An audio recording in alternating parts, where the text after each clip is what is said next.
Alright guys, we're going to do an unboxing of the Nikon AW-100. I was looking around at a few different places, mainly Costco, Ritz Camera, and Newegg Amazon, and B&H had the best deal for the package I wanted, so this is what I got. Got this box. That's something else, but I picked this up for, let's see, $260 after their promo, and I guess I already opened it, but I got the camera.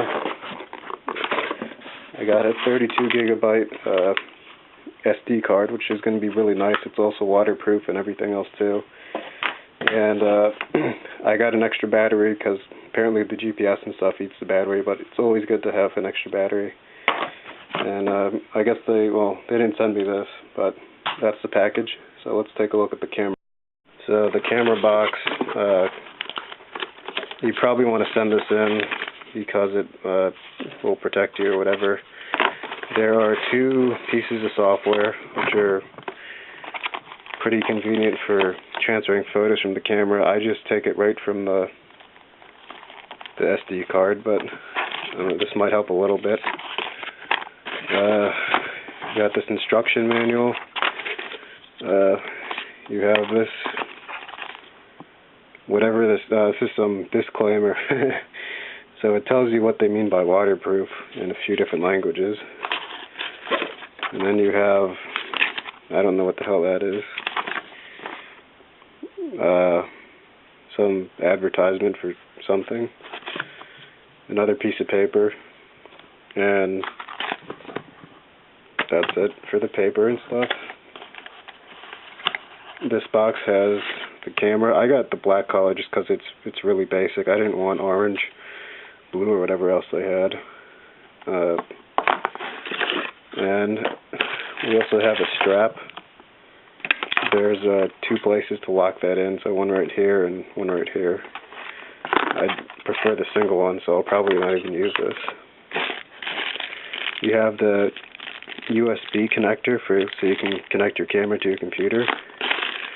You have this old school thing, which is for analog TV connector, so your camera can go to analog TV. A lot of people are using HDMI these days. And then you have this thing that does something. And I had this on the side because when I first opened the box, I can't get this back in, but this is the battery charger. It's a special type of battery, whatever. Yeah, well, you can figure out what that is. And then an SD card. I really love SD Extremes. At this transfer rate, 45 megabytes per second, I think that's really good for HD video in 1080. Also shooting multiple images. Really don't need to go to the 90 megabyte, but I mean, this card is really a beast card and should hold a lot, take your images through anything. You also can see it's waterproof, temperature-proof, shock-proof, and all that. It's great for traveling. And these don't cost too much now. So that's my package. And I want to go show you how this works.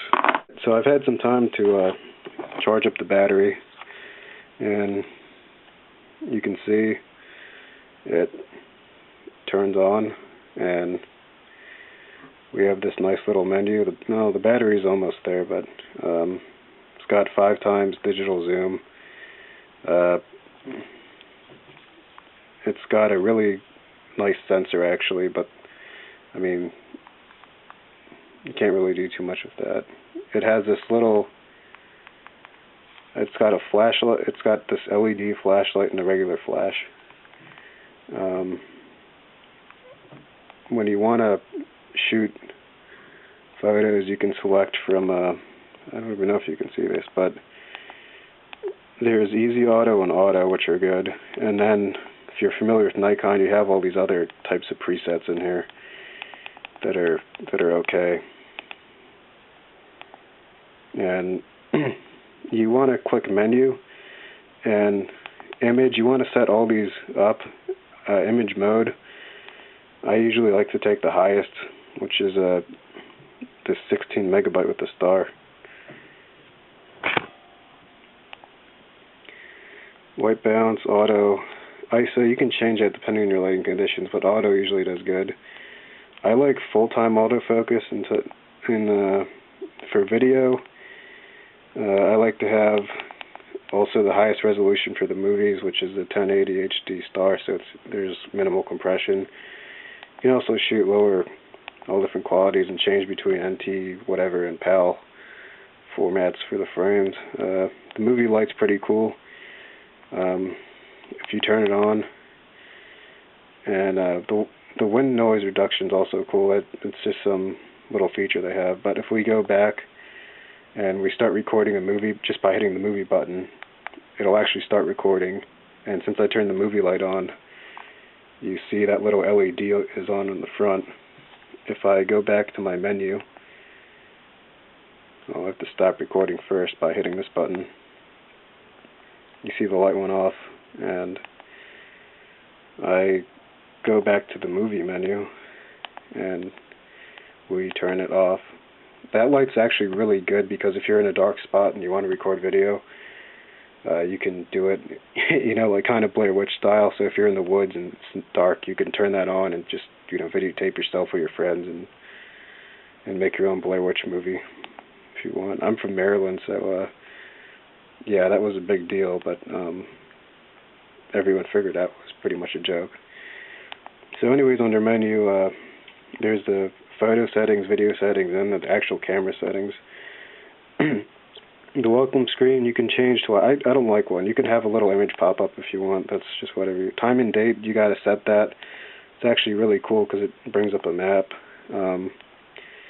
Monitor settings are for this. You can change the brightness and all that, and you can also have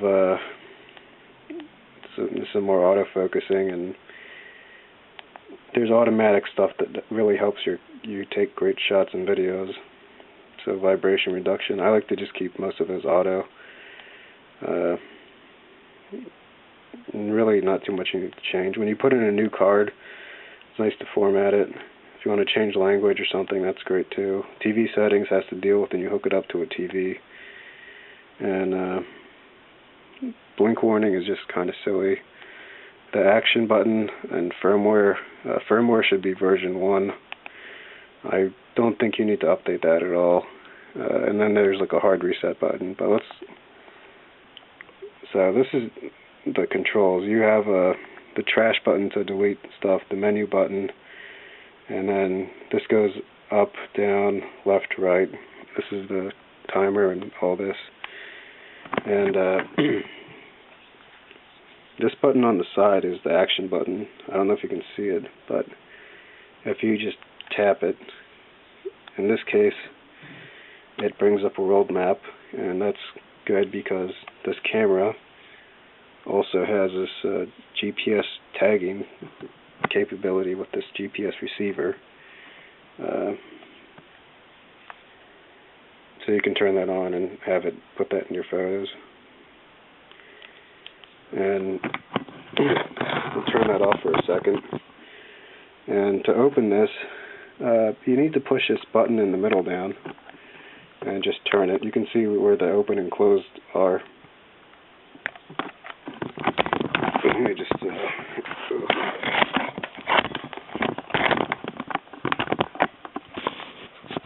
get this set up.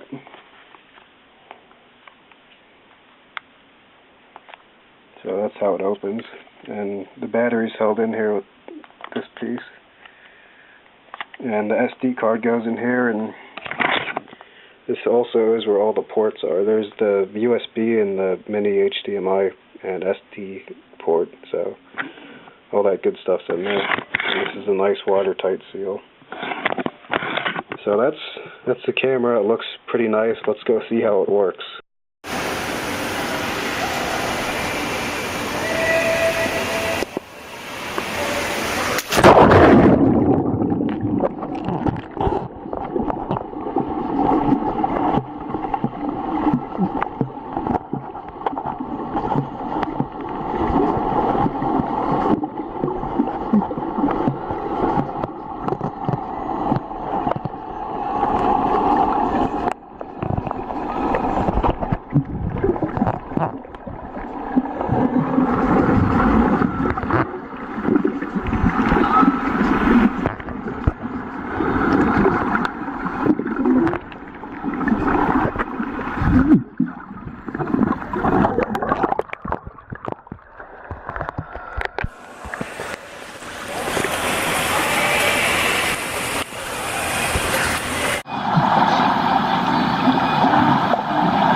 Alright, so I had a chance to go out and buy this Nikon AW-100 waterproof, shockproof, temperature-proof camera, and I was really impressed with it. I got to take it swimming at Maryland in the deep end.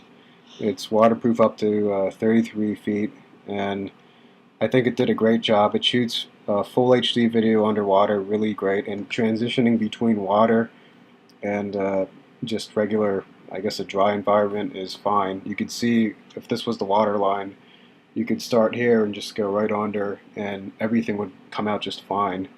So I'm really impressed with this camera.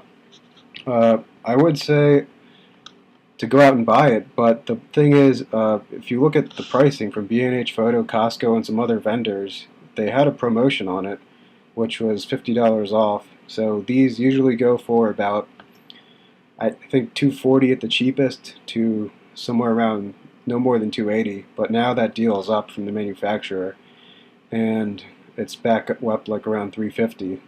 So if you want to buy it, it should still be worth it. I'd check out B&H Photo and look at their refurbished ones if you want to go that route. They're a little cheaper, but it's definitely a great camera, and everything about it's been amazing so far.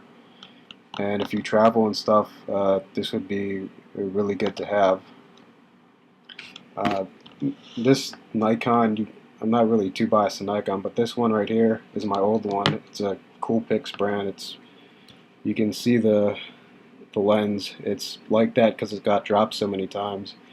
And the battery case, this little lip that holds it in, kind of broke off. So this is my old camera, and I'm really happy I have this one because it can take a beating. It can take great photos and HD video, and it's got a lot of great features like the GPS tagging, and I don't have anything negative to say about it or B&H Photo, and that's my review of it, and